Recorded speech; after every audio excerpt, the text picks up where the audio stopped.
Modesty is the most attractive quality that draws the heart and provokes admiration.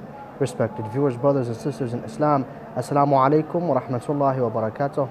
Welcome to a new episode of the Arbaeen, Ziyarat Al-Arbaeen show 1438-2016 with me, your host Ahmed Ali.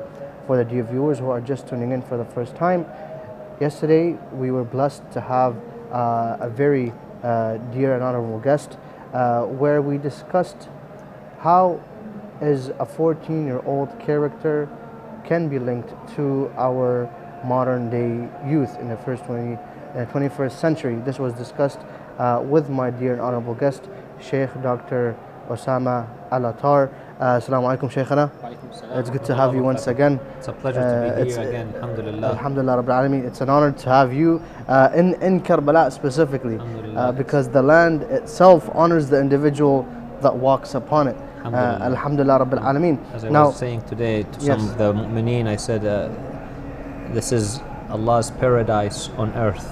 And so it's like, feeling like as if I'm walking on Allah's paradise on earth. Well, it actually is. I mean, you're just referencing Imam Sadiq alayhi salam when he says, Karbala qut'atun min al-Jannah. That's right. So Karbala is a piece of paradise. But Shaykhna, in our modern day world today, we tend to focus on things which are opposite from modesty. And when I say the opposite, I mean the total opposite of modesty. For example, we have clothing lines that come out, and if you don't abide by those clothing lines, you feel the odd one out of your friends, out of anyone that you associate with. And according to the society or the community that youth live in, people tend to always try to fit in within the society by doing something totally opposite from modesty. Now, I would like to begin tonight's topic, inshallah, by talking about what is modesty according to Imam Hussein alayhi salam, and how is it related to the 21st century youth. Bismillah ar-Rahman ar-Rahim, alhamdulillah Rabbil Alameen, wa sallallahu ala Muhammadin wa alihi al-Tahirin. It's important, my dear brother Ahmed, that we realize the ahkam of Allah, the laws of Allah that Allah introduced to us. They're there for our own perfection as human beings. They're there for our own security as human beings, and for our own advancements, both physically, materialistically, as well as spiritually. So for example, when we come to the concept of modesty, Allah subhanahu wa ta'ala in Surah An-Nur, Surah number 23, verses 30 and 31, lays out an example of the modesty that is expected of both men and women. And in fact, the verse begins with men and then goes to the women. So they're both equally responsible for exhibiting this character of haya, of modesty. And this is presented in the way they act, in the way they dress, in the way they behave. So Allah subhanahu wa ta'ala says, Bismillah ar-Rahman ar-Rahim, and say to the male believers that they should lower their gazes. Basically, do not look at the haram. Do not, for example, engage with the haram. Okay, so that's one thing. And they should protect their private parts. So not only what's between you and yourself, but even between you and others. Allah subhanahu wa ta'ala is all aware of what you do, and He's watching. Sorry to cut you off, Shaykhna, please. But I would like to address the audience that we are going live on Facebook, so you can join the discussion there. You can leave your comment or inbox our Facebook page at Imam Hussein 3TV. Again, we are live on our Facebook page, so you can go either write your question down as a comment or send it in as a message. Sorry for cutting you off, Shaykhna. No, my pleasure. But believers before female believers. Of course, and the same thing applies for the females as well. Now, even with regards to their dresses, although Allah subhanahu wa ta'ala gives that specific dress code for the female believers, what Allah subhanahu wa ta'ala mentions in Surah An-Nur about covering or giving covering the khima, the jube, which is basically the upper neck or lower neck, upper chest area. So that must be covered by the headscarf or the head cover that Allah subhanahu wa ta'ala uses khimar, khumurihin. So when a lady puts a scarf over her head, to cover her hair. Basically, you'll have two sides coming over on the sides here. Allah says, don't leave the neck exposed, don't leave the upper chest exposed, but rather use this to cover your actually lower neck, upper chest area. In Surah Al-Ahzab, verse number 59, Allah also tells the Prophet ﷺ to tell his wives and the female believers that to wear jalabibihin. Yes. And jilbab is loose clothing, like what I'm wearing right now, for example. It's clothing that does not reveal the figure of the individual. If we combine the two verses together, we have basically the covering for ladies, our dear sisters. Allah subhanahu wa ta'ala mandates that the entire body is to be covered from head to toe, with the exception of the face and the hands up to the wrist. And the clothing must not be provocative, must not be tight. It should be concealing as opposed to revealing. In addition, from the ahadith of Ahlul-Bait alayhim salam, as well as the ayah in Surah An-Nur, the continuation, وَلَا يُبْدِينَ زِينَتَهُنَّ, that they should not show off their ornaments. Our fuqaha also add that any visible makeup cannot be worn as well by the females. For the males, their hijab is slightly different. They also have to cover up their bodies, especially some of our brothers, mashallah, who go to the gym, work out, they're a bit buffed up. You find them sometimes wearing tights or tight shirts to show off their muscles. There could be a problem from the fiqhi point of view here with regards to their attire and dress, and hence they should also cover up and they should dress modestly. I also once went to a masjid to pray, and because my salat was qasr, I stood in the second row, and in the front of me there were young men praying, and every time we go to ruku', I would have to close my eyes, if my audience know what I'm talking about here. And I'm just thinking to myself, what statement of fashion is this? Can't you just dress appropriately? So we have that dress of modesty when it comes to the dress, modesty when it comes to the conversation, and so on and so forth. These rules, these laws, Allah subhanahu wa ta'ala mentioned them in the Quran. Ahlul-Bait alayhim salam emphasized about them throughout their ahadith and through their actions. And Imam Hussein alayhi salam also emphasized them. So these rules are not there to restrict our freedom. These rules are not there to limit us, but rather they are there to liberate us. Some people think the opposite. I mean, for example, if you take for a woman, she is technically covering 99% of her body except for her face, or 98 if you count. Sure, I mean covering the most of her body with the exception of the face and the hands up to the wrist. Up to the wrist. Right. Now we go to the more extent of telling them what to wear. You know what I mean? Because wearing clothes, when you tell a sister, she's going to basically say, I am covered up. Which she is. Right. Like she's wearing a hijab, she's wearing pants, and like I don't have to go into details, but she's wearing proper clothes. Yes. But why that restriction? We mentioned last night that laws of Allah subhanahu wa ta'ala, they may appear on the outside restrictive, but they're there to protect. From what? Well, protect the whole society. I mean, Allah subhanahu wa ta'ala says in the Quran that that is best so that they don't get hurt. Hurt, we're not talking only physical hurt. Could be emotional hurt. Let me give you a couple of examples, my brother. I have a book here written by a professor of communication, mass communication at Boston University, Patrice Opliger. In a book that she wrote back in 2008, this is what she mentions here, and I'll quote her. There is little doubt that the media and saturation of advertising have powerful effects over attitudes and behaviors of consumers of that media. So basically the advertisements, the marketing industry, they have effect on what people wear, the fashion, setting up the fashion standards. I'll continue. The average young female is dependent on the media to set standards of beauty and success. Okay. Analysis of the media requires an investigation of various media outlets and genre of programming. Okay. Later on, another part of the book, she also mentions, instead of advancing women's power, popular culture trends in the United States appear to be backsliding into sexual exploitation of women. Okay? So that's what one individual writes. And like I said, she's a professor at the university. There's another professor by the name of Shelley Grabe from the University of Wisconsin-Madison.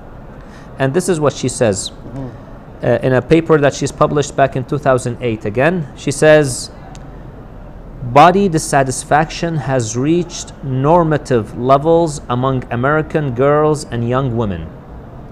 Approximately 50% of girls and undergraduate women report being dissatisfied with their bodies. These perceptions develop relatively early, emerging among children as young as age 7. So 7-year-olds are feeling that I'm not beautiful enough, I'm not good enough. Now, what are some of the consequences of this? She adds that this has been linked to critical physical and mental health problems. Okay, so the problem, what is happening, if we take hijab, okay, if we take hijab out of the equation, which she has, and this, she's taken hijab out of the equation, this is what's resulting. There are problems in basically the portrayal of women in society. And according to that other professor, Oplinger, she says basically we are moving women backwards as opposed to progressing women in the way that we are portraying them. Okay, so when it comes to Islamic laws, when Islam says no, cover up your whole body with the exception of the face and the hands up to the wrist. Do not come out, for example, with any visible makeup. Wear clothing that is loose. Now you're coming out with a very strong statement saying, look at me and judge me for who I am, not what I am. basically. And you know something very important about this what I am factor. There is another paper where a person has looked at what he calls or she calls the objectification of women, turning women into objects. And that's basically by dictating to women, they got to look in this particular way, you got to dress in this particular fashion so that you'll be accepted. You'll be accepted by society. And because of the constant communication and advertising that bombards men and women with the way that we need to look, we start accepting this as the reality. So men and women start looking at each other in this specific fashion that the media is portraying us as objects. And now what this says, you know, but this particular scholar says, now this was published in 2011 in a paper, again by Zeminski. What she says is, Fredrickson and Roberts, so she quotes an earlier study from 97, asserted that women, to varying degrees, internalize this outsider view and begin to self-objectify by treating themselves as an object to be looked at and evaluated on the basis of appearance. When Islam comes and says wear these modest clothes, Islam is talking about the protection of the women instead of the objectification of women. Look at me for who I am and not what I am. And the same thing applies to the brothers, to the men. The same way when the fashion statements that some wear these baggy clothes, for example, baggy jeans, they make up their hair, for example, in a particular fashion. Islam also goes and says, you know, follow the standards of Ahlul-Bait alayhim wassalam. On that note, in fact, to our viewers, let me add something here interestingly. On the day of Ashura, it is narrated that when Imam Hussein alayhi salam wanted to go to the battlefield, he came to his sister Zainab alayhi salam and asked her, sister, do you have some clothes that I can put underneath that may not have much value? So that, you know, after my death, if this army of Umar ibn Sa'ad wants to raid my clothes, raid me of my clothes, then they would not have interest in this particular piece. So she brought him something that the history calls tibban. Tibban, what we may call today tights. You know, tight jeans, tight, you know, tights. They kind of rhyme to tibban, tights. Tibban, there you go. So it's easy to remember. Yes. He looked at it and he said, Ukhayya, my sister, hada libasu dhilla. This is the attire, the clothing of humiliation. And before that, he said, And earlier on the day of Ashura, what did he say? He said, Hayhat. Hayhat minna dhillah. We refuse to live in humiliation. This not only means that, I will not serve the oppressor and live under oppression. That's part of it, but it also means I will speak with dignity. I will dress the dress of dignity. And hence these tights are unacceptable to the standards of Imam Hussein alayhi salam. So let us wear clothes that are acceptable to Ahlul-Bait. They are our role models. Is that what they say? And I'm not saying, you wear the abaya and the imama like I'm wearing, But the Ahlul-Bait are Ahlul-Bait, that's the thing. I mean, for example, our dear sisters, whatever the level of modesty they'll get, they'll never reach Fatima Zahra alayhi salam. Her modesty. You know what I mean? Because none of us is like ma'soom. That's what I'm saying. Correct. But when you mention ladies and when you mention men, it's kind of, again, it's restriction. Because they're still covering up their bodies. Men and women have to cover up, Covering up, but like, for example, men, we understand. Right. There's not as much limitation on them as to women. Men can basically wear whatever they want except for like t-shirts, tight t-shirts, or muscle shirts, if you will. Right. And really short shorts as boxers. But women tend to have full restriction. Can I clarify something on that? Because I think that's a misconception. If men's clothing, what you were talking about, wearing tight shirt or tight t-shirt and some shorts, if that's going to cause a provocation on the other side, the opposite gender, then this becomes also questionable as an attire. So a man, that's why I tell some of the brothers that you need to wear a long sleeve shirt. Especially those brothers who are built up, wearing these tight clothing, that could be provocative, and hence there could be they could be problematic from the Sharia point of view. So therefore they need to dress up. So I want to clarify this. Now I agree with you that hijab in the physical form differs from men to women, but we have to also realize that the physiology of men and women are different. So there are certain laws in Islam that apply to females, for example. There are certain laws that only apply to men, and hence we need to understand that they're not, if we may use the word, equal on the physiological ends.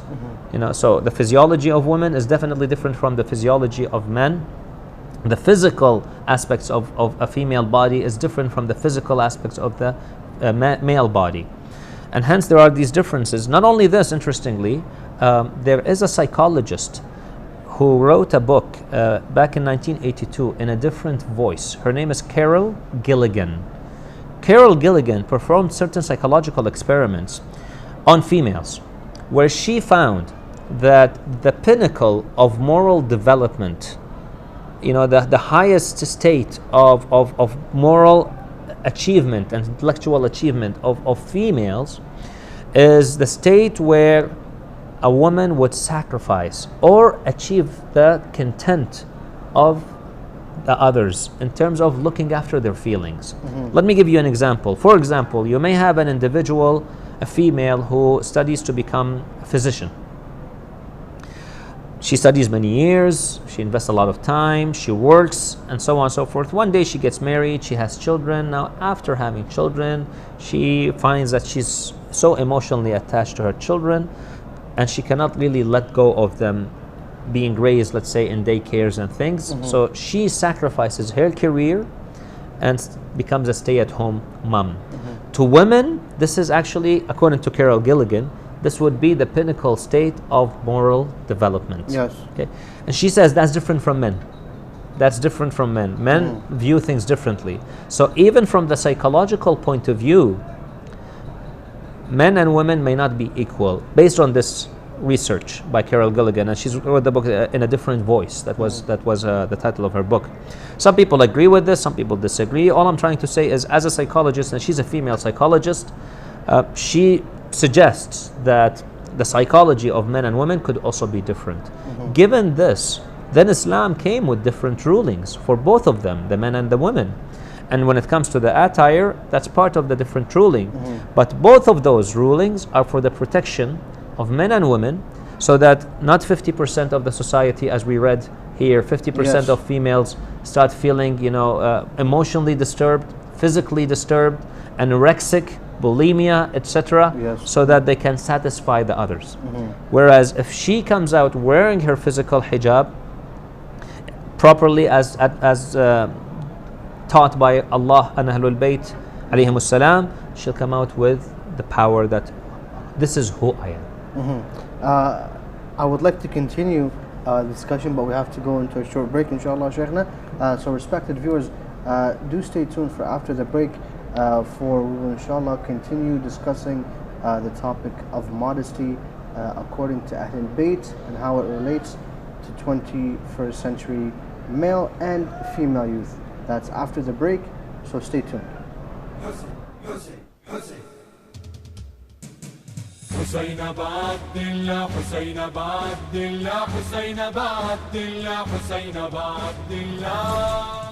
Assalamu alaikum, dear viewers.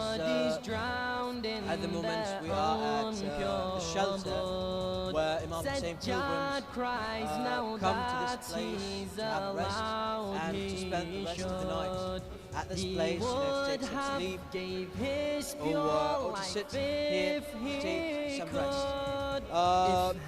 We take some statistics from the guys, from the servants of Imam Hussein at the procession. They said that the entire camp, because the camp is divided into 3 divisions, 3 places, basically each one of them, this place now is 108 meters. The other tent, which is made for women, is 100 meters tent, and there is also the backyard where it is approximately 95 meters. Each one of these tents takes about 100 person. If we gather the entire thing, this camp, the entire camp, would take about 300 people, 300 Husseini pilgrim who come at this place to take rest and to spend the rest of their night. And also there is, as you've seen in this division, there is a kitchen, and this location of Al Yasin Husseini procession serves also food and pays also shelter. So basically, you can see here the tent gathers pilgrims from different nationalities. We can see Iraqis, we can see Iranian pilgrims, and at the end, I believe I saw a Pakistani and Indian pilgrims. This is the actual embodiment of that phrase that says Imam Hussein unites us. You see, this Husseini procession is basically a Saudi Husseini procession from the eastern province of Ahsa. But in Iraq, in the holy city of Karbala, to serve. They came here aiming to serve Imam Hussein pilgrims, no matter who they are. They never cared if the Husseini pilgrim is an Iranian, is an Iraqi, is an Indian, Pakistani, European, American, Canadian, a whatsoever. They did not pay attention for that. They did not pay attention to nationalities. They came here to serve Imam Hussein pilgrims, neglecting everything that has to do with nationalities, and coming together to paint the most beautiful picture of humanity and human justice, which is to serve Imam Hussein pilgrims, no matter where they came from, to serve Imam Hussein pilgrims, no matter who they are, rich, poor, whatsoever. And that is the actual meaning of Husseini service, and that is where a man can actually become a Husseini servant. حسين بعبد الله حسين بعبد الله حسين بعبد الله حسين بعبد. Respected viewers, brothers and sisters in Islam, once again, Assalamu alaikum wa rahmatullahi wa barakatuh. We do welcome you to the second part of tonight's episode with my dear and honorable guest, Sheikh Usama Al-Atar, Welcome back, Habibi Sheikhna. Thank you very much. But for the dear viewers who are tuning in, you can also join our live feed on Facebook at Imam Hussein 3TV. You can send in your questions there as well, or you can inbox us at Imam Hussein 3TV. Before the break, Sheikhna, we talked about modesty and modesty in the Quran and modesty according to Ahlul-Bait alayhim salam, how men and women should dress. Now we received a couple of questions. The first questions is somewhat. I'll read it out. You say that tight clothes are difficult to wear. I don't know what they mean by difficult, but I am comfortable in such clothing. So is that still a problem? Well, I think what they mean difficult, it means haram, not difficult. So how can you? Well, you know, we always have to think. Remember, what did Imam Hussein sacrifice for? Pleasure of Allah. Imam Hussein sacrificed so that this religion would stand. He sacrificed his life, even maybe more precious than his own life, the life of his own children. Yes. And the life of his companions. Maybe even more precious than that, he sacrificed that his family be taken as prisoners. And that's not an easy thing. That's not. Imam Hussein gave all the sacrifice for the sake of Allah and the pleasure of Allah. And he adds, after killing his own baby on his hands, he says, Allahumma in kana hadha yurdik fakhudh hatta tarda. If this pleases you, then take even more until you're fully satisfied, fully pleased with me. So after all this, he's willing to give even more. Can't we give up and sacrifice our attire for the pleasure of Allah? Dress up modestly for the pleasure of Allah? I understand, this individual may be saying that it is difficult for me to wear these, to change these clothes because I'm comfortable in them. Well, let me try to be a person whom Allah is pleased with, and that will bring me better joy and happiness in dunya and in akhirah. Look at Imam Al-Hussein, look at all these millions of people. Brothers and sisters, when you say labbayka ya Hussein, do we really mean it? I mean, when we say labbayka ya Hussein, we really have to say labbayka with my clothes, labbayka with my speech and language, labbayka with my attitude, labbayka with my submission to Allah subhanahu wa ta'ala, labbayka with my servitude to my parents. This is the labbayka that he wants. So that inshallah we can join the labbayka of Imam al-Mahdi al-Muntadhar ajjalallah ta'ala farajahu al-sharif. Look at these millions of people doing the ziyarah right now, you see on the screen. They are all coming. Let us also come to Abi Abdullah physically and also spiritually, mentally, emotionally. And we say, we are there for you, I will change for you, Ya Aba Abdullah. So yes, it could be a challenge, but we need to surmount these obstacles and overcome these challenges through the love of Ahlul-Bait alayhim salam. Alayhim salam. Now, some sister also sent, what is the restriction upon women? I don't know what she means by restriction, but I think she means... what is the ruling, for example? So I'll repeat it, if that's what she's asking. What's the ruling? The ruling is for the sister's attire, physical attire, is to cover the entire body, head to toe, with the exception of the face up to the chin and the hands up to the wrist.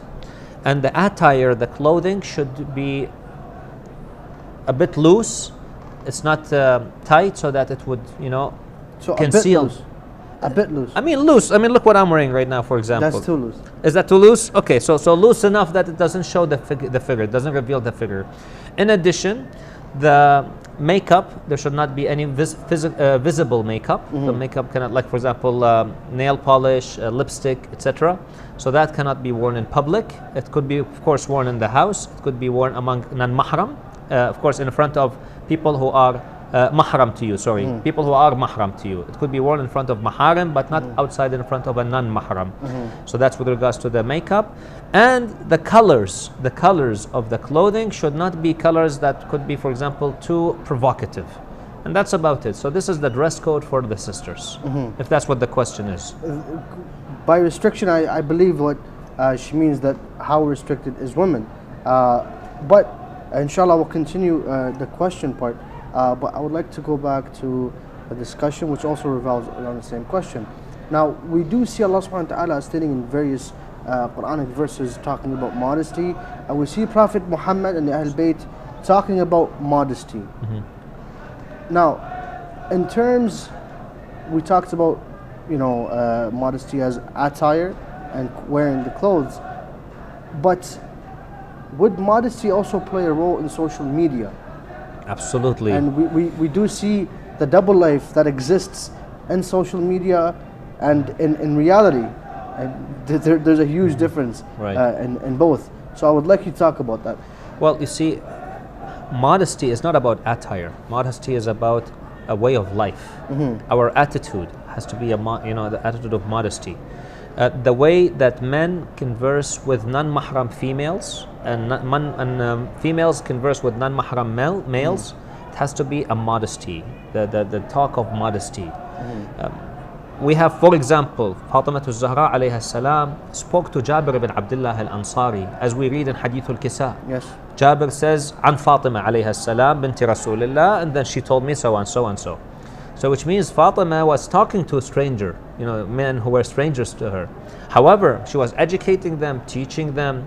We have records of her talking to Salman, for example, Yes. Al-Farisi radwanullah ta'ala alayh. So she did. You can have conversations, but we don't find the Ahlul-Bait having shisha, for example, conversation with the opposite gender, cracking jokes and laughing, and sometimes sitting in inappropriate gatherings and so on and so forth. Yeah. Not that kind of a conversation. What I call a professional conversation, a conversation of respect. So basically, what is necessary to be discussed? That's right, and of course, if you have a male and a female working together on a project, discuss within the boundaries of the project. If they're working together on a particular occasion, then discuss within the boundaries of this occasion. If they're having an interview about an Islamic matter, they discuss within the realms of this Islamic matter. So these are very important topics. So Islam doesn't say no gender interactions, but it says these gender interactions need to be within the boundaries of the Sharia. Allah subhanahu wa ta'ala has put rules. Same thing applies when it comes to social media.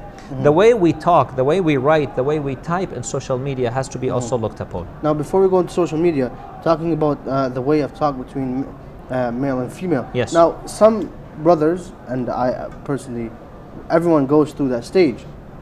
When they talk to ladies, when they talk to a girl, they tend to do it in a way where I want to see if this girl is right for me. Is that type of discussion or that type of dialogue permissible, not permissible? Right. So here we're not to discuss about each and every different type of dialogue that is taking that's place. That's the thing. But the thing is, that's what's prominent right now. Yeah. I mean, if there is that intention of marriage involved, then what I normally tell people, for example, if there is a girl whom you may be interested in, what's the problem, for example, going and talking to her parents about it? If you want actually to talk to her, no problem. You talk to her, for example, within the boundaries of the professional realm. For example, if there is she's studying at a particular university, you can talk about the university, you can talk about the studies. So as long as the conversation, like I said, is not taken out of that professional, self-respecting context, then it's permissible to have a conversation with the opposite gender. Okay, so if you want to find if this person is right for you through a conversation that falls under the boundaries of the Sharia, you can discover you can discover whether or not this individual is the right person. Look at his akhlaq, look at her akhlaq, her manners, her attitude, her characteristics in the community, and so on and so forth. So these are some of the ways we can learn about the opposite gender. Now we should move on to social media. Well, with regards to social media, again, I have what I call the group rules, the group rules for using social media. So we're not saying do not use social media. It's just that we need to realize that this is a tool which sometimes people abuse it, unfortunately, and maybe it's given that you don't see the person, so you're kind of in a virtual world, so you feel a bit, that the guards come down. The G in social media is for gossiping. It is haram to gossip. Oh wow! So you divided up the whether you are on social media or whether you're on the phone or whether you're on the WhatsApp group, you're not allowed to gossip, and that's what may fall under bullying these days. What they call cyberbullying, which is a major problem in today's world. So gossiping is haram. You cannot talk about other girls, other boys, other individuals through social media. So that's the G. The R in social media in the group theory or the group rules is for relationships. Gender interactions, you know, sometimes again boys and girls feel because I'm in my room, she's in her room, we're not together, then the guards also fall down. So the language that is used between opposite genders sometimes may not be the appropriate language.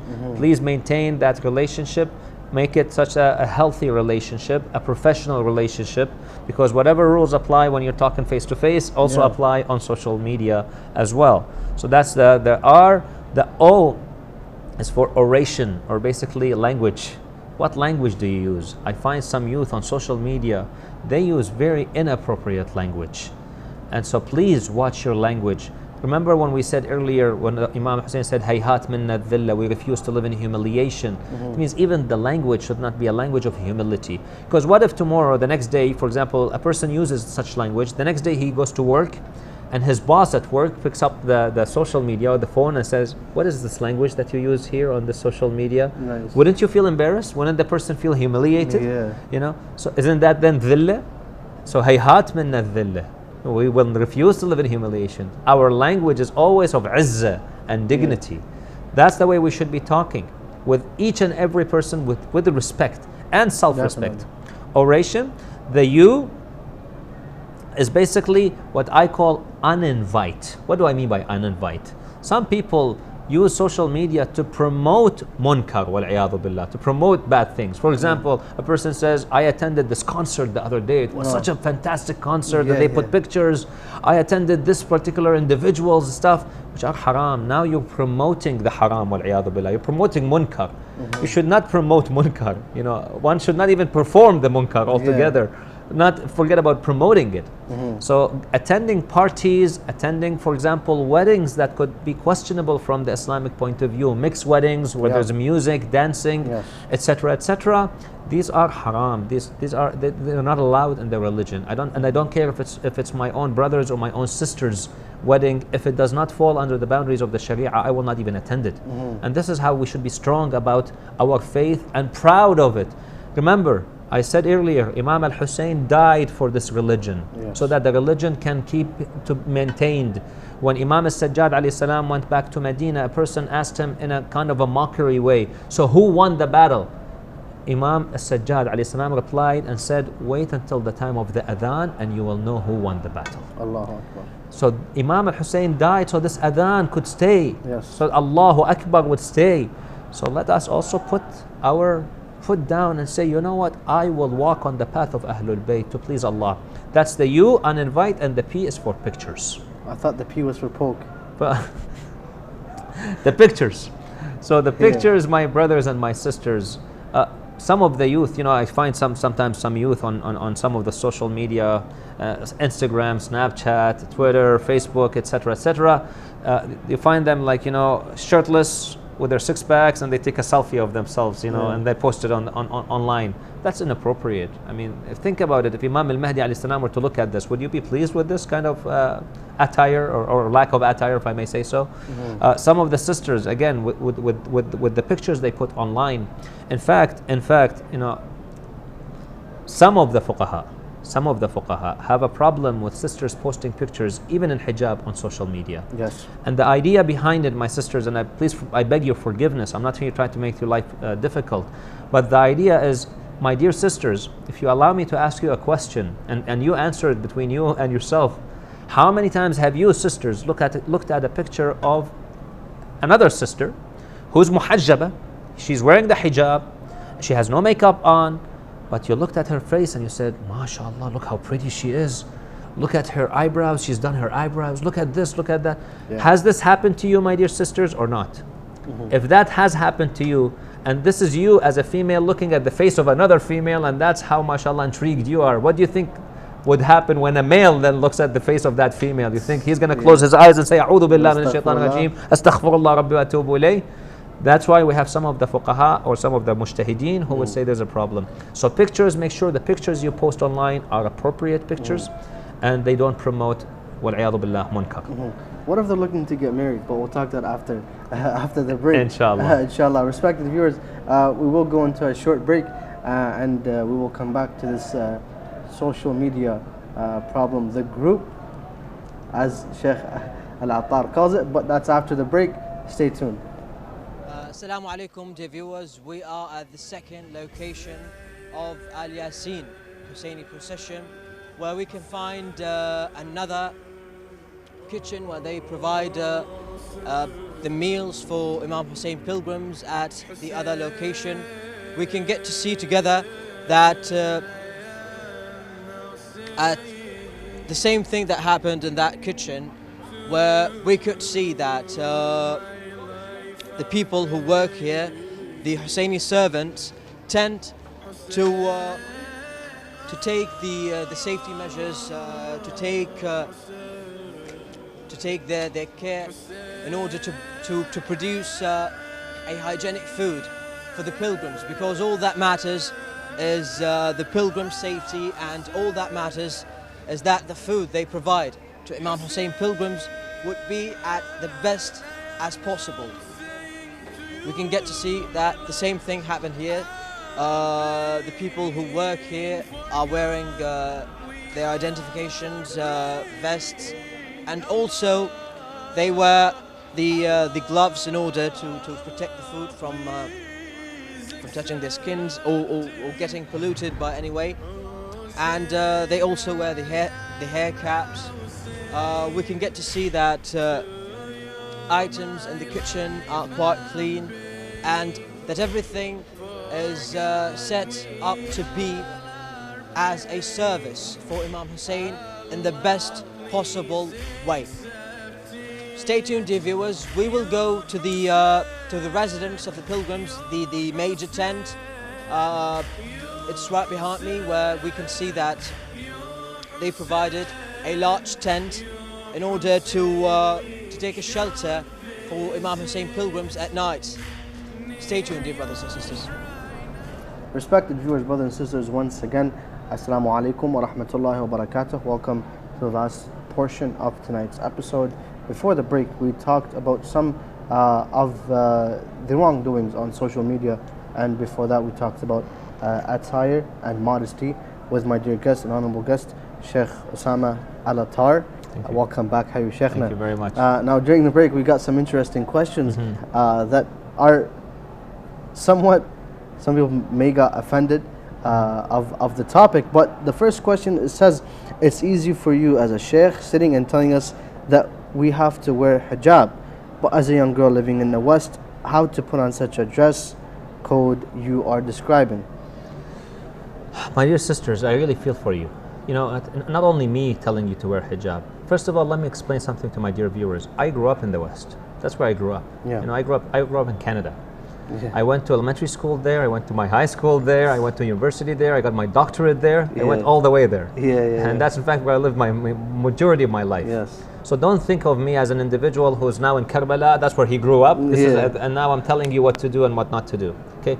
First of all, that's first. Second of all, what I'm saying is not coming from me. This is what Allah and the Quran is saying. My job as a sheikh, as a man of religion, to educate you in what Ahlul-Bait are saying. Yes. Now, whether you want to accept it or you don't, I respect that.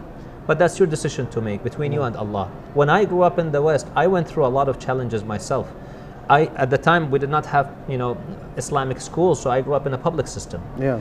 I saw what the others dress, but I refused to dress up in that particular way. Did some people sometimes call me different? Well, sometimes yes, I was.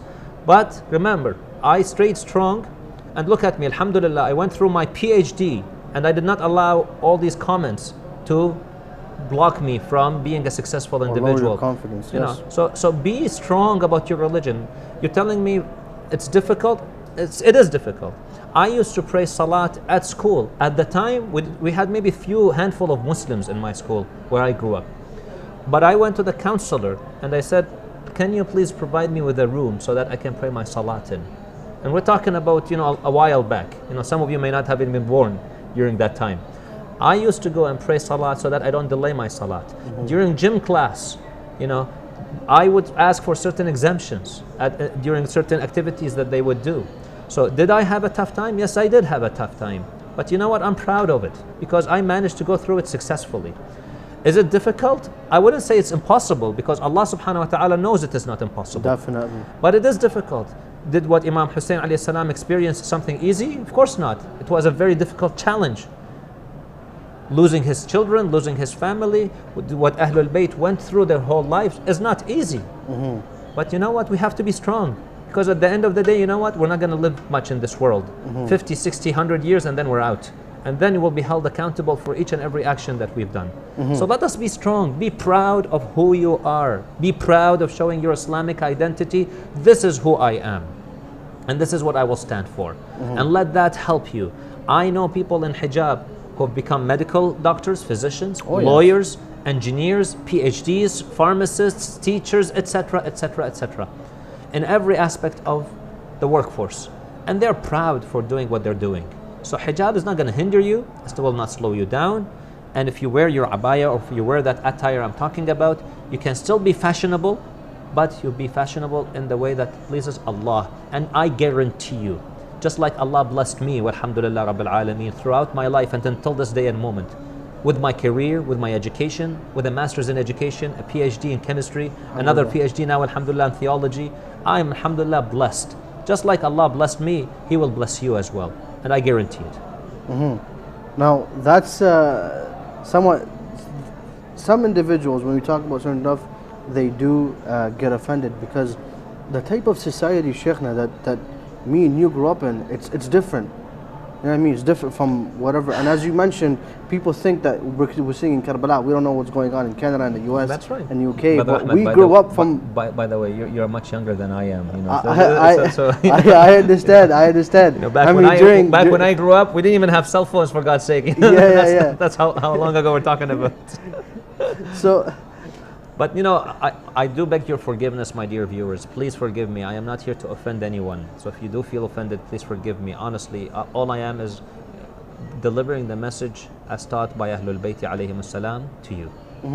And my biggest concern is for myself and for all of you. I want to see all of you succeed in dunya and in the akhirah. Okay? Don't let people bully you. Do not let the peer pressure. Do not succumb to peer pressure in a way that you do whatever the crowd says. Be the strong person who says, I will make a change. And even look at some people, even in the secular world, for God's sake. Look at, for example, Gandhi. He stood up for what he stood up because he said, you know what, I'm going to refuse to live like what other people are living. And he led a revolution. Martin Luther King Jr., he again said, you know what, I will go against the status quo and I will fight it because this is what I believe in to be right. And he got killed for it. So sometimes, you know, you got to stand up. You know, Rosie Parks, that famous individual who refused to give up her seat in the bus. We need to stand up for what's right. So even in the secular world, people should not just accept the status quo as the norm. Just because everyone else is doing it, then I'm going to do it. Challenge it. Do what is right. Okay. Now, the last question for tonight, inshallah, it will be that the majority of my friends wear the brand names Lululemons and such on and other brands to fit in with their groups and with the society that they live in. If we were to change that, how would we fit in with society? You know, my dear brothers and sisters, here's the nice thing about Islam. Islam gave us the guidelines. Islam did not say do not wear Calvin Klein, Gucci, you know. Yeah, there's Gucci hijabs now, Louis Vuitton hijabs. Whatever that thing, Republic of Banana or Dolce and Gabbana and all that stuff, you know, everything, Lululemon and all that stuff. Islam did not come with saying what brand you should wear or should not wear. It gave you the overall standards. So for men and women, when you wear, for example, these brands, as long as they're loose, for example, they cover, for the sisters, for example, they cover your entire body with the exception of the face and hands that up to the wrist. The men, for example, as long as they're covering your body in a respectable manner, then you're allowed to wear these brands. So I'm not here to say yes or no. Now, will I look slightly different by wearing some of these attires? Possibly. But I go back and say, when I grew up, yes, I did not wear everything everyone else was wearing. Doesn't mean I looked odd. You know, it's just a different statement of the fashion. But technically they look odd. You know what, like we gotta admit. Brother Ahmed, you know, if I feel that I am being odd, I'm going to have low self-esteem. Let me be strong and say, you know what, this is the what I'm going to be wearing. I'm not telling people to wear the jubba and the abaya and the imama to go to school. You know, you still wear, for example, a shirt and pants, for example, or some attire that for example, that is acceptable even socially, but within the boundaries of the Sharia. So I'm not trying to make your lives difficult. And one thing I'd like to clarify, Brother Ahmed, interestingly, the research that I mentioned and quoted at the beginning of the episode today, of the interview, I'm not sure my viewers, how many of you tuned in from the beginning, but researchers, scholars, scientists, professors at universities are saying that the trend that we are observing socially in the world today is not a healthy trend. It's not. There are a lot of problems with the way that people are dressing, with the way people are talking, with the way people are acting. Morality. There's a professor in 1998 from the University of Oklahoma in political science by the name of Dr. Hertz. He published a paper on what he called the moral ecology. He says the world today is actually weakening all family bonds, family values, and social interactions. And he says media should be fined for destroying people's and corrupting people's minds and polluting them, just like we are finding polluters of the environment. Yes. You know. So I'm bringing you quotes, universities, research that's being done, which shows this is not healthy. Okay. Now, unfortunately, we're sucked into this kind of a lifestyle. But I tell you one thing: so many people today are suffering from depression or feeling depressed. Being depressed, I guess, because depression could be a disorder. But being depressed, Allah says a solution, أَلَا بِذِكْرِ اللَّهِ تَطْمَئِنُّ الْقُلُوبُ. Indeed, in the remembrance of Allah is where hearts find peace and tranquility. In Dua Kumail that we read earlier today, being Eve Laylatul Jumu'ah, we read in the dua, Ya man ismuhu dawa wa dhikruhu shifa. O one whose names are the medicine, but his remembrance, his dhikr, is the cure. And by dhikr, we mean dhikr Ahlul-Bait, which means we implement their traditions in our lives. If I implement the teachings of Imam Hussein alayhi salam in my life, the teachings of Ashura in my life, then I will have a life of peace and tranquility, knowing that I'm always in the obedience of Allah subhanahu wa ta'ala. On the day of Ashura, we read in history that Imam Hussein made it to the water. He actually, Alam al-Majlisi in Bihar al-Anwar says he made it to the water. This is after the martyrdom of Abu al-Fadl al-Abbas alayhi salam and his baby. When he reached the water, the enemies of Allah then shouted. They said, Ya Aba Abdullah, or Ya Hussein, you're enjoying the water when we are going to be attacking your women. So he let go of the water, even though he knew they're lying. But Imam al-Hussein stood on the religion and teaching, an educational institute on the day of Ashura, a whole university of morality and religion. So he let go of the water, did not even drink, to rush back to defend his family. And he says, when he comes to the battlefield to fight, أنا الحسين بن علي آليت أن لا أنثني أحامي عيالات أبي. I am defending my family. He died defending his family. One of the reasons he died, salamullahi alayhi, for, and he was fighting for, to defend the family. He would not allow people to attack his women and children. As long as he was alive. So can you see, Imam Hussein let go of the water, died thirsty so that his family would not be exposed. Then I come and I say, you know what, I'm going to have difficulty protecting myself, adhering to the religion of Islam. For God's sake, you know, let us really think and reflect upon the life of Ahlul-Bait, how much they've suffered, how much they've been hurt. Not a single Imam died naturally. They all got killed one after the other, with the exception, of course, of our Imam Ajjalallah Ta'ala Farajahu Sharif, who is still alive. But all the sacrifice we throw out of the window just because I want to fit in the society. I can fit in, you can fit in. Just have strong self-esteem, believe in yourself, follow the religion of Allah, and you'll see how happy you'll be in dunya, inshallah, and in akhirah. Inshallah, inshallah. Thank you very much, Sheikhna Al-Aziz, Dr. Usama Al-Atar. Thank you. It was a blessing to have you once again as our guest. Allah yakhlikum, inshallah. Respected viewers, brothers and sisters, we do apologize if we have offended any of you, but these are the teachings of Allah subhanahu wa ta'ala and the Ahlul-Bait. We are only messengers to convey that message. So we do thank you for tuning in. May Allah subhanahu wa ta'ala continue shed His blessings and mercy upon everyone, and may He keep us on the right path. Thank you very much for tuning in. Wassalamu alaikum wa rahmatullahi wa barakatuh.